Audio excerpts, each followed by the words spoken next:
안녕하세요. 투자자분들, ETF 운용보수, 증권사 매매 수수료는 0.01%도 굉장히 민감하게 반응을 하십니다. 그런데 매수하고자 하는 ETF가 적정 가격보다 1% 이상 비싸게 거래되고 있음에도 불구하고 그냥 시장가로 매수하시는 분들도 계세요. 오늘은 제목 그대로 ETF를 제값 주고 사는 방법을 말씀드리고자 합니다.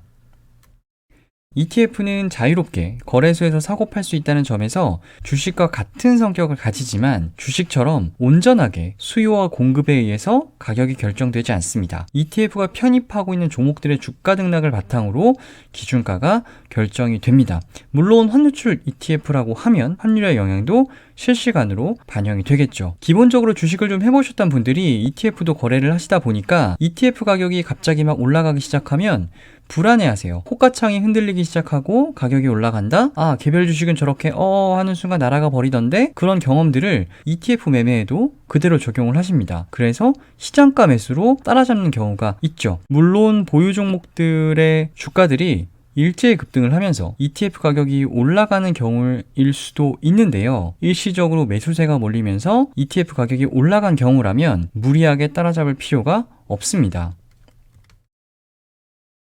자산운용사 홈페이지에 들어가 보시면 두 종류의 수익률이 나옵니다. 하나는 시장 가격이고요. 또 하나는 기준 가격입니다. 기준 가격 옆에는 NAV라고 적혀 있는데 NAV가 바로 ETF 보유 종목들의 주가 등락을 정확하게 반영을 했을 때의 가격입니다. 그리고 시장 가격은 말 그대로 시장에서 거래되는 가격을 의미를 합니다. 종가라고 쓰여 있죠.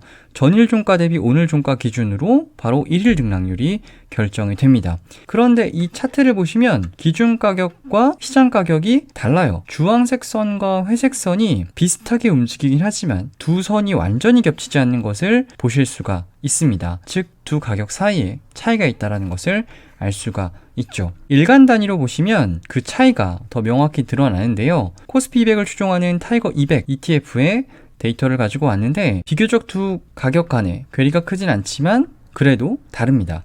비교적 차이가 좀 벌어진 2021년 8월 2일자 기준 가격과 시장 가격을 보면요. 실제 50원 정도 차이가 나고 그 비율을 계산해 보면 0.12%가 나는데 바로 이 0.12%를 괴리율이라고 합니다.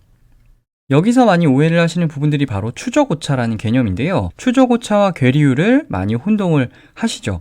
괴리율은 앞에서 말씀드린 것처럼 기준 가격과 시장 가격과의 차이이고요. 추적오차는 기준 가격과 기초지수와의 차이를 이야기를 합니다. 가끔 특정 ETF의 괴리율이 많이 벌어지면 운용사 욕을 엄청 하시는 분들이 계세요. 추적오차가 커지면 운용사가 욕을 먹어야 마땅하지만 괴리율은 운용사가 어찌할 수 있는 부분은 아닙니다.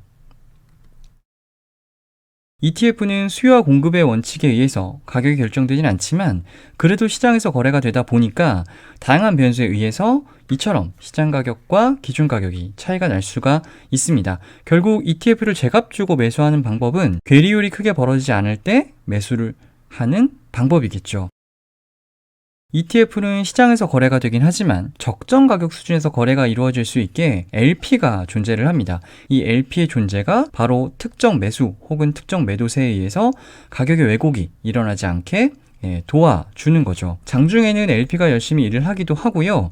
종가 기준으로 NAV 대비 2% 이상 괴리가 벌어지면 이처럼 별도의 공시도 해줍니다. 지금 우리가 괴리율이 2% 이상 벌어져 있으니까 투자할 때는 유의하세요 라고 투자자들에게 미리 안내를 해 주는 거죠. 내가 매수하려는 ETF가 2% 이상 할증 거래되고 있다 라는 공시가 이렇게 떠 있으면 괴리율이 축소된 9시 5분 이후에 괴리율이 줄어든 것을 확인하시고 매수하시는 게 좋습니다. 일반적인 투자자 입장에서는 장중에 ETF의 적정 가격을 확인하시는 게 더 중요하겠죠.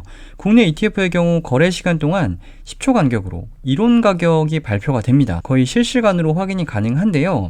앞에서 보시는 것처럼 어떤 증권사의 HTS나 MTS를 쓰시더라도 ETF의 이론 가격과 현재가를 비교해서 괴리율을 실시간으로 비교할 수가 있습니다. 보고 계시는 화면은 증권사 MTS의 일부를 캡처를 해서 가지고 온 건데, 예를 들어 드리면 코덱스 200의 현재가는 43,610원인데요. 이 코덱스 200의 이론 가격은 43,580원이라는 얘기입니다. ETF의 현재가가 ETF의 적정 가격보다 30원 정도 더 높게 측정이 되어 있습니다. ETF의 현재가와 NAV 차이가 크게 벌어져 있다라고 하면 당연히 매매를 하실 때 고민을 하셔야겠죠. 괴리가 이렇게 벌어져 있다라고 하면 우리는 어떻게 해야 될까요? 당연히 ETF를 매수하실 때는 시장가가 아닌 지정가 주문을 넣는 게 좋습니다. 최근 ETF 거래가 활성화되어 있긴 하지만 특정 ETF 몇 개 그 거래량이 집중이 되어 있고, 실제 대부분의 ETF들은 거래량이 많지가 않습니다. 그래서 거듭 강조를 드리지만 주문 가격을 내가 직접 입력하는 지정가 주문을 내는 습관을 들이시는 게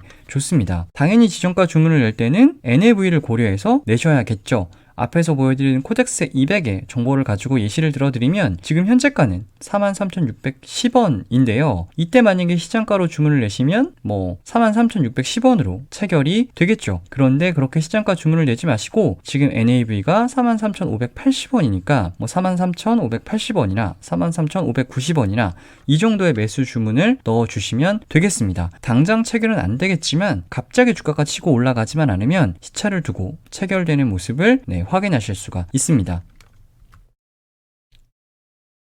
장 막판에 ETF 사지 말라는 이야기 들어보신 분도 계실 텐데요.